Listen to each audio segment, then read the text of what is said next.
What's up, guys? Welcome to Talk Chain, where we talk all things blockchain. My name is Rob. Below me is Matt. How you doing, Matt? Hey, buddy. I'm doing great. How are you? I'm doing awesome, thanks. Today we are going to talk about Russian scientists who decide to mine Bitcoin with a supercomputer and promptly get arrested. We're going to talk about the drama going on with MyEtherWallet, and we're also going to give an update on Binance, which is back up and running, and they are offering a steep discount. We're going to skip over the markets today at first, and we'll see if we have time to go back to it afterward. So starting out, Russian nuclear scientists operating in a old testing facility for nuclear warheads in Russia have decided, well, they got the bright idea to mine Bitcoin with one of the strongest supercomputers in the country. So apparently, these supercomputers are not supposed to have access to the internet. And as soon as they hooked it up to the internet, an alert went off and they were promptly arrested immediately afterward. So, Yeah, Matt, bad what do you think times. about that? What do you think Uh, about that? it's funny to see what lengths people will go to mine Bitcoin. I mean, the potential profits using the most powerful computer must be amazing, but I don't know, Russia and the FSB is no joke. They will kill your family if they need to.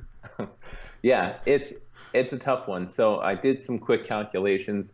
Apparently, the supercomputer has the strength of 1,000 trillion calculations per second. The average computer, or the number one mining computer, sorry, has 4 billion calculations per second. So this one supercomputer operates as if it were 250,000 of the strongest personal computing mining computers, Man. which which is crazy. I don't know if that translates into 250,000 times the amount of Bitcoin or not, but you'd have to assume some sort of correlation would happen. Yeah, I wonder if they actually how far they got before they were able to stop and like how much hash power they actually got out of that baby, but By oh the way well. that the BBC article implies is it really, as soon as it flipped on the to or connected to the internet, an alert was sounded and it was almost immediate, Damn. which is too bad for them because they didn't even get any money out of it. But maybe Putin's not really paying them enough to be living in this secluded city that most people can't really access. Yeah, but also just the fact that this supercomputer could be hacked and it might be, attached to it might have capabilities to launch a nuclear weapon. It's probably better that it remains off of the internet. Yeah, it's probably smart overall. Hopefully, the scientists knew that maybe it wasn't connected to anything like that, and they were just using it to solve some math problems or something. Yeah. But yeah, bad times for them. I don't think we'll be hearing about them anymore. They might just disappear. Yeah. Yeah, I'm with you But there. hopefully not. So moving on to my Ethernet or my Ether wallet. So pulling up their Twitter, they talk about um, how their Twitter handle was changed without knowledge or permission of MyEtherWallet's founder. So it's unknown whether or not their Twitter was just hacked, but there's also some rumors going on about there kind of being a partnership split.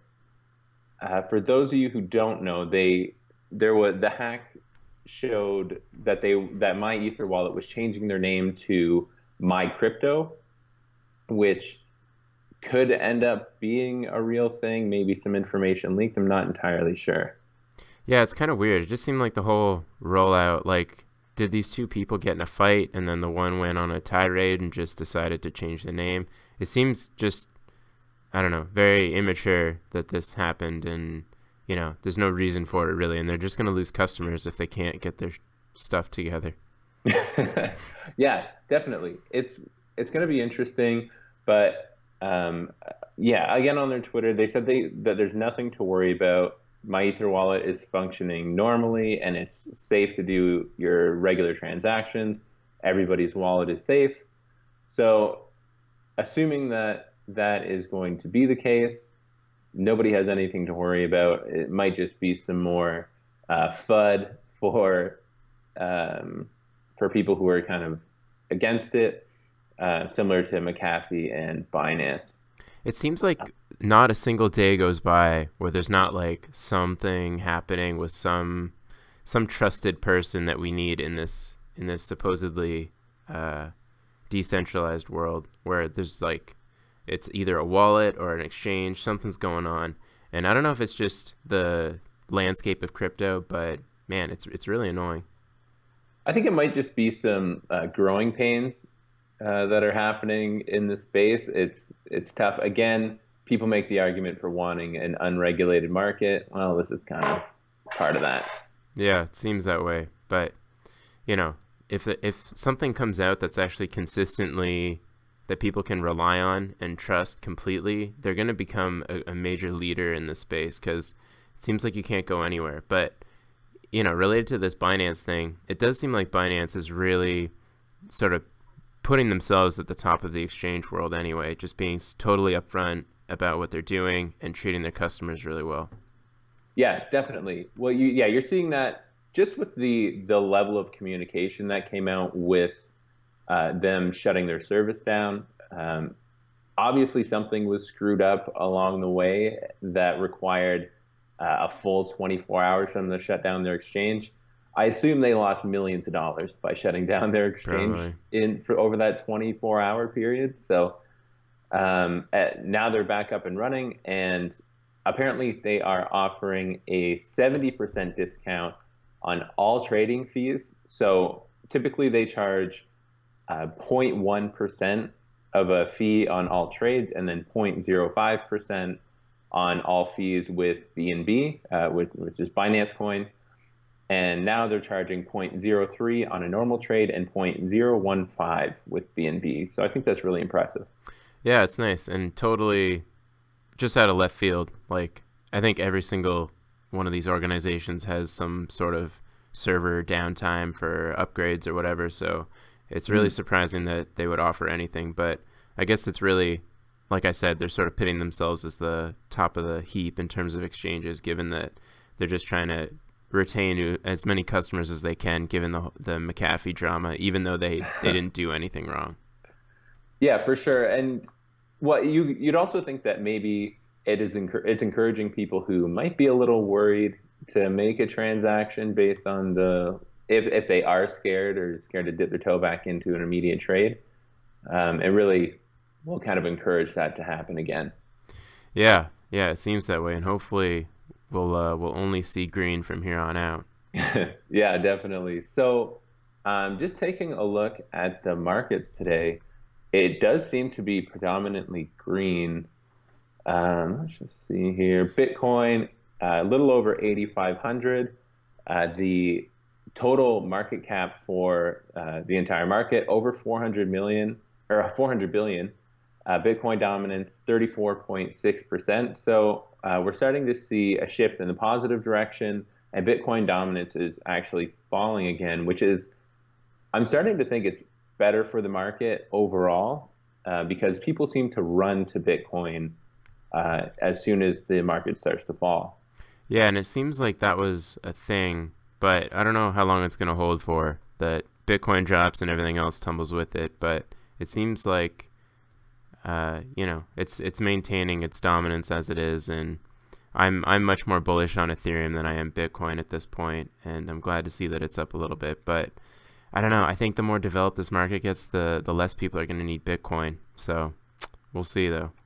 Yeah, definitely. And I agree with your thoughts on Ethereum. So I think you're going to start to see that Ethereum's market cap go up when people start to get scared. It would be interesting to see how Tether does as well during these quick little scares. But as of now, everything is green. Yeah, and it's funny how all the Tether drama just gets kind of forgotten about whenever the next news cycle comes around. Yeah, it's super interesting. And uh, really, people, I think it's going to be completely smooth until it completely falls apart. So Yeah. it's really, you're not going to see an 80-cent tether.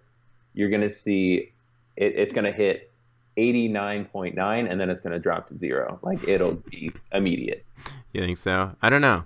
I mean, we'll see if we get any updates on the request for information from the CFTC to see if that actually goes anywhere. But it might all be behind closed doors, so we won't actually get any updates. But it'd be nice to actually get that audit if they ever do come around to it. Well, it'll be nice to get either an audit or something from the CFTC saying we just took a look, everything's fine, Tether can operate as they have been so far. Yeah, I'm not so optimistic. I think it's just going to be dragged out for God knows how long, and we'll see. But you know, if they keep issuing tethers, I'm gonna sleep okay. Just given that if they stop issuing tethers, then there's something to worry about. But if they're going to continue to do it, then I can't imagine that they're just going to continue to overlay the fraud with more fraud. But I guess that's how these things go.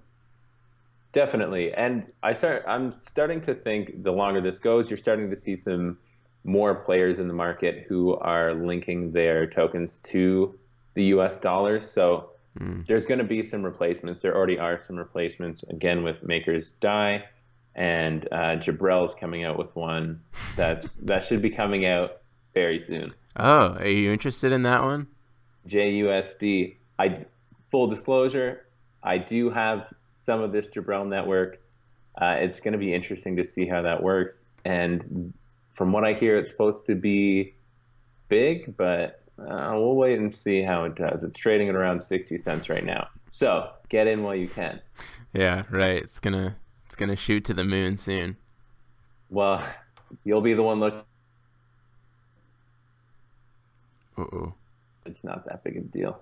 Oh, we lost you there. We didn't hear what you said. That's okay. That should be it for today. Matt, do you have anything you want to add? Yes, please like, subscribe. Let us know what you think about Russia, about MyEtherWallet, and tell us about Binance and how great they are. And if you don't have a Binance account, use one of our referrals. Yeah. Would you risk it all? Would you risk being arrested, risk being killed for 100 Bitcoin? Asking the tough questions, Bob. Yeah. What's the minimum amount that you'd risk it for? Yeah. Share on Reddit. Share on Steam.